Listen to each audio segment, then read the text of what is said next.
반갑습니다. 타임 레버리지. 시간을 들여 막대한 수익으로 치환한다.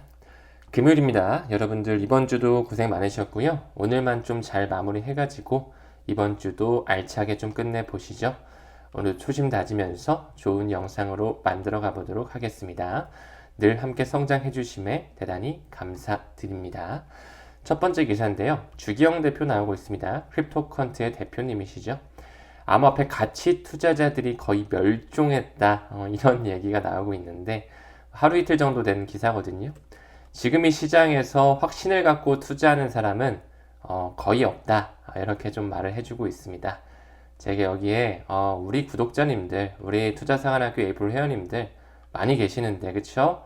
사실 2025년 들어서 암호화폐 시장이 굉장히 재미가 없습니다. 너무나 지지부진한 흐름이 연속적으로 나오고 있는데, 작년에 트럼프 당선된 이후에 상승했을 때 들어오셨던 분들도 아마 절반 이상은 빠져나가지 않으셨을까? 이런 생각도 좀 들어요.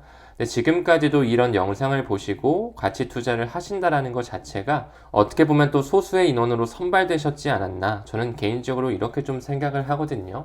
아무쪼록 많은 대중들, 개인 투자자들 시장을 이미 많이 떠나갔지만 우리는 이 시장에 대해서 확신을 갖고 있기 때문에 글로벌 메이저 코인에 집중하며 가치 투자를 이어가고 있죠. 그 부분의 일환으로 비트코인 기준 단기 홀더는 매도했지만 역시나 장기 홀더는 매집하고 있네요. 저의 투자 성향은 선물 거래 추천한다? 절대 아니고요. 현물만 합니다.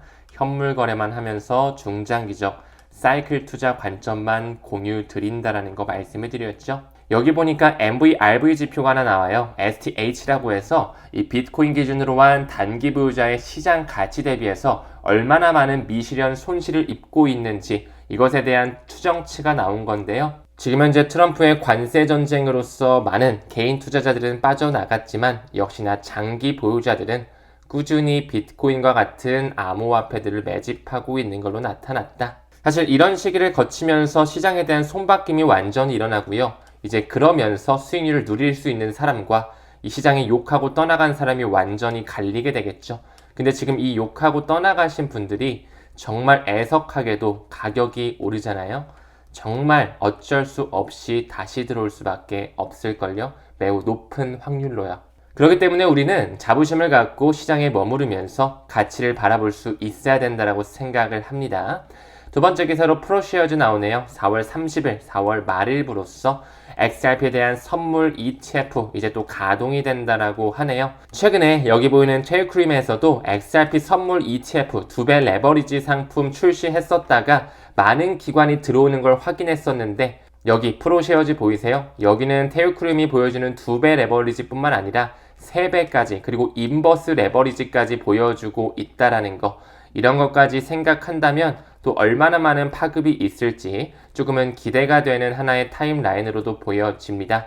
방금 언급드린 것처럼 이 테일크림이 발행하는 2배 롱 XRP 선물 ETF 첫날만 하더라도 500만 달러 거래량이 기록되면서 매우 인상적인 수치를 밝히고 있었고요. 그 타이코의 분석을 따라 보더라도 이 선물 거래량 자체가 XRP가 압도적인 거래량을 보여주고 있다라는 거, 이 표만 보더라도 많은 기관 투자자들이 높은 관심을 XRP에 두고 있다는 걸 볼 수가 있겠죠. 일단 XRP에 대한 선물 ETF 시장이 활성화되고 있고요. 지금 현재 남미의 대표 국가인 브라질에서는 이미 XRP 현물 ETF 승인이 됐고, 최근에 캐나다에서 솔라나에 대한 현물 ETF 스테이킹이 편입되고 있다. 점점 미국에서도 XRP 현물 ETF뿐만 아니라 이더리움 현물 ETF에 옵션 거래 승인됐으니까 스테이킹 들어올 수 있는 가닥이 잡히고 있다. 이렇게 좀 점쳐볼 수 있을 것 같습니다. 우리가 기다리고 있었던 4월 중순 시점이 지나가고 있습니다. 4월 16일 날 법원의 최종 판결이 나올 수도 있다라는 가능성을 열고 있었는데 아니나 다를까 다시 한번 합의를 도출하기 위해 2달 정도 60일 더 항소 절차를 중단하는 요청을 승인받고 있네요. 지금 현재 SEC의 위원장 역할 직무대행을 마크 우에다가 하고 있지만 이제 조만간 폴 애킨스가 인준 통과됐고 취임일자 5월달 정도 바라보고 있는데요. 이 SEC 같은 경우는 이 폴 애킨스가 들어오기 전까지 어떤 합의에도 서명할 수 없기 때문에 일단 리플과 SEC의 소송이 완전히 끝나기 전에 이 차기 위원장인 폴 애킨스가 먼저 좀 들어와 줘야 되지 않을까. 뭐 5월 달에 폴 애킨스 들어오고 뭐 6월 달 어느 시점에 리플과 SEC의 소송 완전히 합의로 도출될 가능성 열고 있습니다. 일단 지금으로부터 2달 정도 유예가 됐기 때문에 최종 기한이 6월 12일 정도라고 하는데요. 이 역시도 좀 참고만 해주셨으면 좋겠습니다. 정말 언제까지 소송을 끌고 있는지, 만약에 여러분들께서 XRP를 투자함에 있어서 소송 때문에 너무 힘들다, 나는 밤에 잠을 잘 때 이것 때문에 너무 스트레스가 받는다라고 하시면 투자를 다시 한번 좀 생각해 볼 필요는 있습니다. 지금 이 친구가 뭐 4년이 넘게 끌어왔죠. 아직까지도 ING, 현재 진행형이라는 것 자체가 정말 저도 투자자로서 힘들기도 하고 이렇게까지 해야 되나 참 너무하다라는 생각도 합니다. 얼마나 좋은 자산 클래스면 이렇게까지 개미 털기를 오랫동안 하는지 저는 오히려 이렇게 생각하고요. 여러분들 혹시라도 소송 때문에 너무 스트레스 받으신다라고 하시면 그러지 않으시는 걸 권장드리고 싶습니다. 뭐 물론 이게 제가 말씀드린다고 해서 바로 되는 건 아니겠지만 저는 조금 더 큰 그림을 보면서 XRP에 비전 투자를 해야 된다라고 생각을 하는 사람입니다. 아무쪼록 리플과 SEC의 소송 합의를 위해서 절차를 2달 정도 중단하고 있다라는 거, 시기에 저울질을 하고 있는 것이고요. 지금 현재 리플사가 약 5천만 달러 상당의 벌금을 지불하게끔 어느 정도 합의 과정이 도출되고 있거든요. 원래는 이 토레스 판사가 말한 것처럼 XRP가 증권이 아니다라고 일단 확실히 선을 그었고, 하지만 과거에 프로그래밍 판매 방식으로 기관에게 판매했던 이력이 있기 때문에 원래는 1억 2,500만 달러의 벌금이었는데 지금 그들끼리 항소를 철회하고 벌금 규모 자체를 많이 낮췄어요. 5천만 달러 정도를 낮췄죠. 이 자체를 또 XRP로 납부할 수 있는 가능성 또한 열리고 있기 때문에 뭐 앞으로 2달 또 어떻게 시나리오를 펼치고 언제 폴 애킨스가 SEC의 차기 위원장으로 앉게 되고 이렇게 상반기 지켜보면서 리플과 SEC의 법적 공방 좀 합의로 완전히 끝나는 거 지켜볼 수 있지 않을까 생각하고 있습니다. 정말로 이 리플의 CEO 브래드 갈링하우스가 말한 것처럼 XRP로 벌금을 납부하게 될 경우에 충분히 그들이 XRP를 화폐 패권을 가져가기 위한 도구로 활용할 수 있는 물꼬가 트인다라는 것 좀 말씀드리고 싶고요. 아무쪼록 이 시기가 2달 정도 더 밀렸다 보니까 아마 많은 개인 투자자분들께서는 다시 한번 나 리플 투자 안 할래. 이것도 언제까지 끌지 모르겠는데 라고 생각하시면서 아마 떠나가신 분들도 좀 계실 것 같은데요. 우리 한 구독자님께서 이런 댓글을 좀 적어주셨네요. 악재 사고, 소문에 팔면 성공한 투자를 할 수 있다.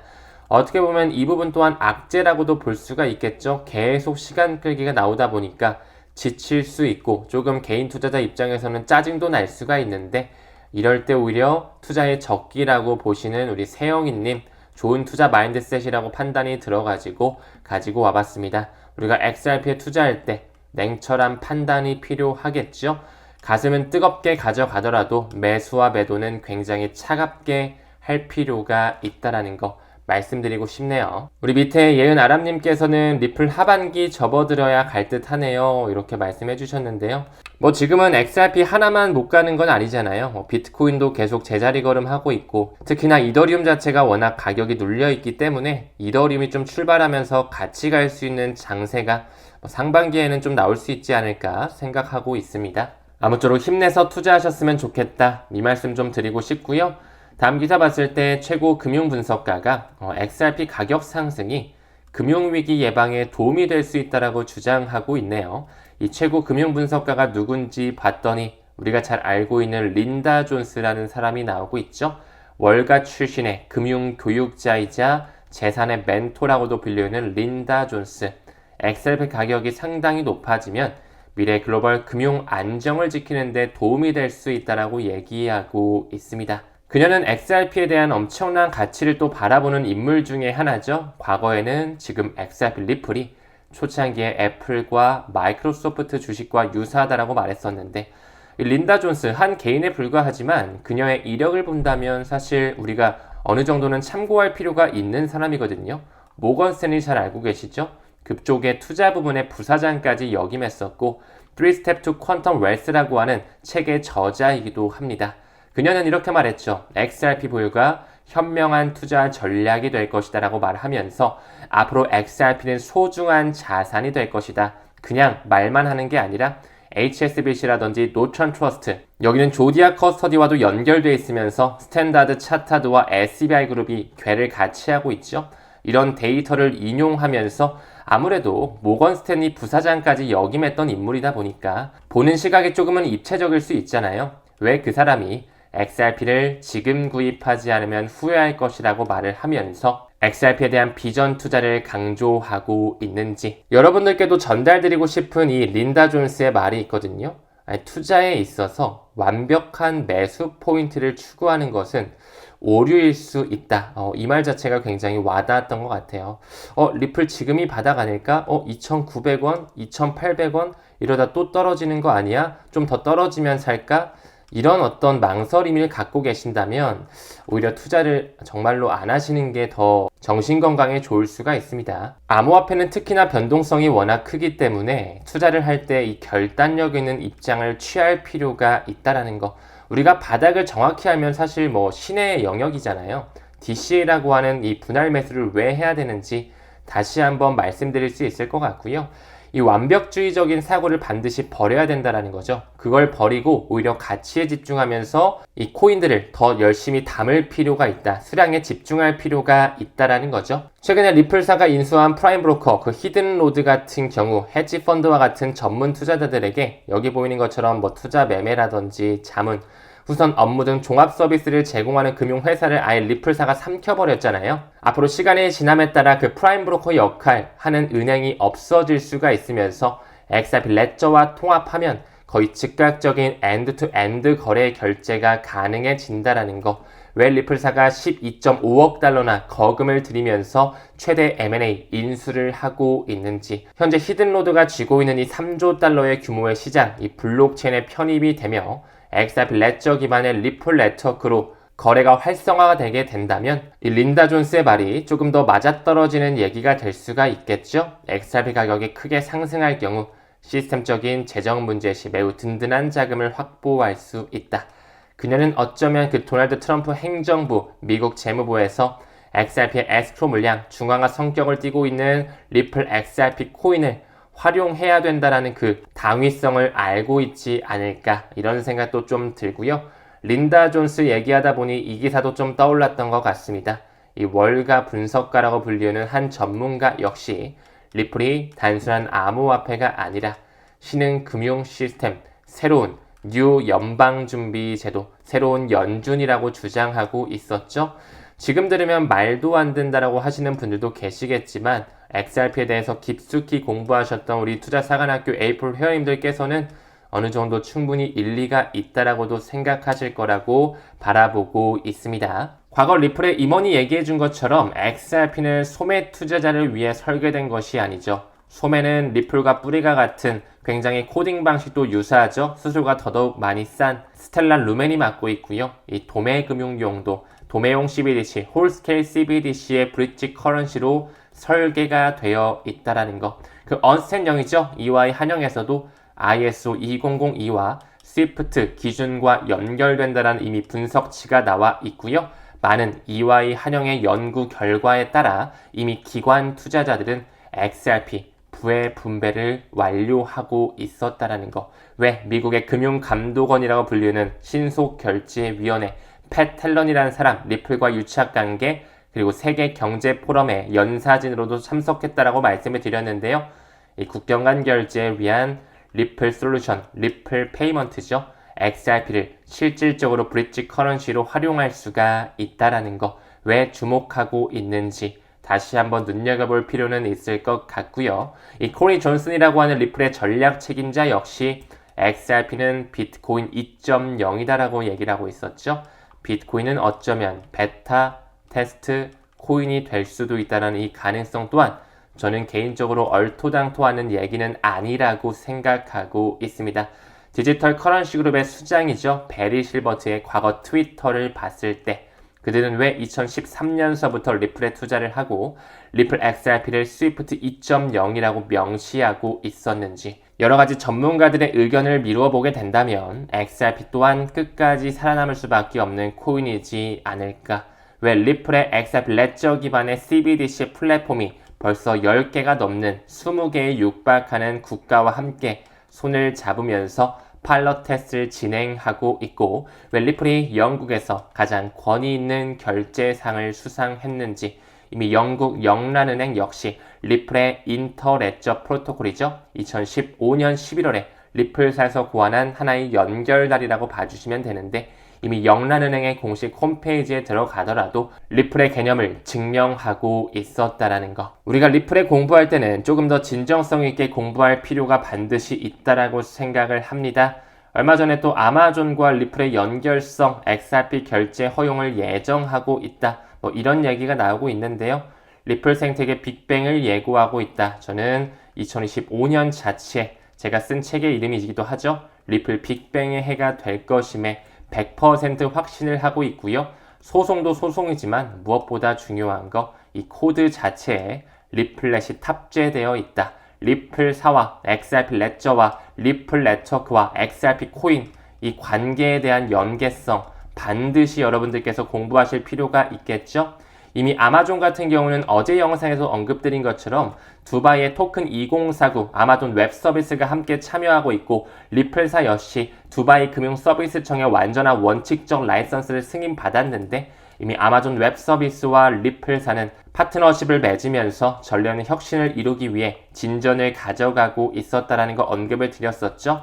아마존 웹 서비스의 프로필 파트너에 리플과 국경 간 결제 솔루션 리플 네트워크를 명시하고 있었다.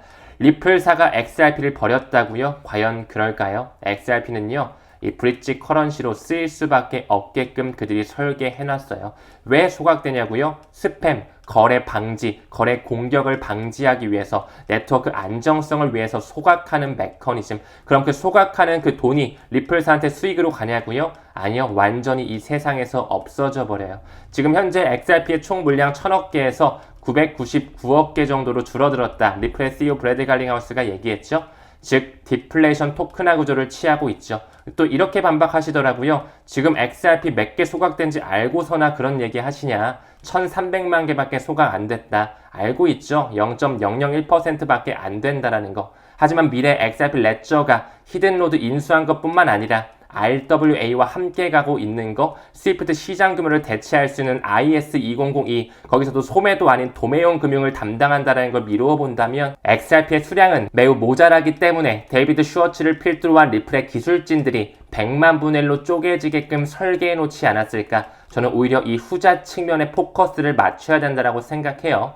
지금 현재 리플사가 너무 XRP 많이 가지고 있다. 소각량이 너무 적다. 리플과 SEC는 따로 논다. 개인들 희생양이다. 만약에 이렇게 생각을 하신다라고 하면 투자를 다시 한번 생각해 보셔야 되겠죠. 저는 그렇게 생각하지 않기 때문에 이 친구에 대한 미래 효용성, 유틸리티를 확신하기 때문에 XRP에 대한 투자를 이어가고 있습니다. 많은 구독자님들께서 투자사관학교 A+ 어떻게 가입하시냐고 많이 문의를 주시는데요.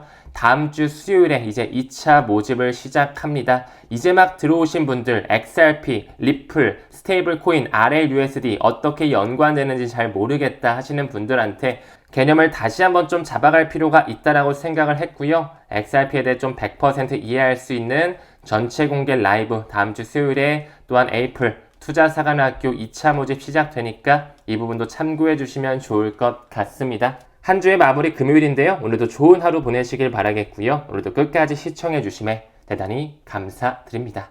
우리는 모든 면에서 점점 더 좋아지고 있습니다. 감사합니다. 성투합시다.